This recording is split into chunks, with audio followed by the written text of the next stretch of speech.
Kalau kita pakai chili oil.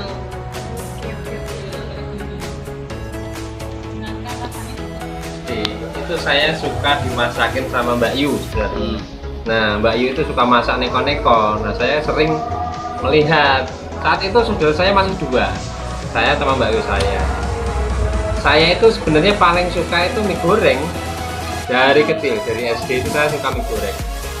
Terus Mbak Yu sering apa namanya, kalau dulu TV-nya kan masih hitam putih, masih satu warna, jadi tahunya ya rasa, bukan dari tampilan, lighting dan sebagainya kan enggak gitu. Nah terus kemudian lulus SD saya di pesantren, kebetulan di pesantren di sana harus dituntut untuk hidup mandiri, harus masak sendiri, nyuci baju sendiri, makanannya mie ya. Sejak saat itu saya mulai suka apa namanya makan mie.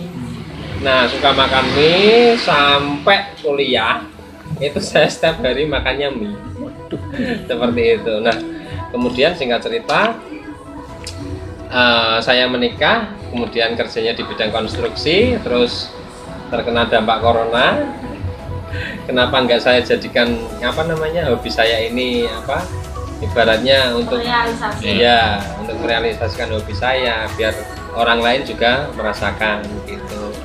Terus kemudian untuk menemukan resep ini Pak, itu saya butuh riset selama 2 bulan dan itu luar biasa saya risetnya. Jadi enggak apa namanya jajan sana sini enggak, tapi saya mix and match antara rempah terus apa namanya bumbu seasoning.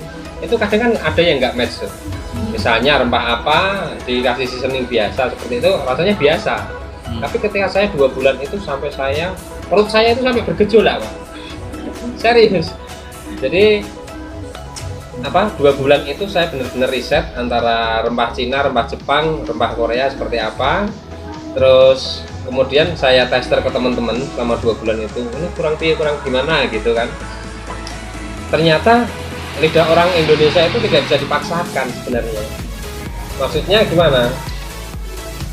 Orang-orang Indonesia itu lahir ceprot, apa yang ada apa cita rasa lidah mereka itu ya sesuai apa yang dikasihkan orang tua mereka. Nah, kita ini kan orang Jawa ya, hampir semua masakannya sama sebenarnya. Cita rasanya itu sama. Nah, walaupun di luar sana banyak sekali apa hidangan-hidangan dari luar, tetap kalau menurut saya dan teman-teman saya tester saya termasuk ada koki dari Jogja itu di salah satu hotel bintang 5 itu mengatakannya seperti ini. Seenak-enaknya makanan asing itu akan lebih mudah diterima masakan lokal sebenarnya, karena kita dari kecil sampai dewasa sudah terbiasa makan itu dengan cita rasa lokal. Nah, mungkin ada orang yang suka cita rasa asing itu tidak untuk dimakan setiap hari, kan gitu, tidak untuk dimakan setiap hari. Paling dia makan ketika weekend misalkan keluar sama keluarga, pengen makan keluar seperti itu. Nah, mereka mencari yang berbeda. Sedangkan saya konsentrasi saya di sini adalah untuk daily meals. Jadi dikonsumsi setiap hari itu aman bagi lidah mereka dan aman di kantong mereka juga. Seperti itu. Iya. Ini contohnya misalnya ini kuah ini sebenarnya gimana? Oh ya ini. Jadi kebanyakan mie di lingkungan sekitar kita ini kan kuahnya dari kaldu ya Pak ya. Kaldu bening seperti itu. Nah saya mencari, termasuk ini signaturnya kita ini Testimi. Kenapa saya kasih nama Testimi? Karena cita rasa gurihnya, terus kekentalannya ini bukan dari santan, bukan pula dari susu, tapi ini dari creamer sebenarnya, dari creamer. Terus saya racik lagi sama bumbu-bumbu yang lain, saya tester lagi sama teman-teman, chef dan sebagainya. Kemudian terciptalah ini Testimi ini. Kuahnya nggak terlalu strong, bukan dari santan dan bukan dari susu juga kan.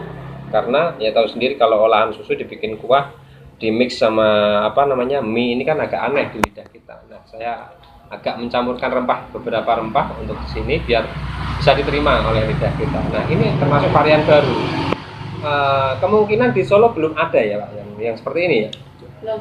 Belum ya. Nah, ini insya Allah jadi pionirnya kami ya, termasuk signature dish-nya untuk yang varian kuah. Monggo.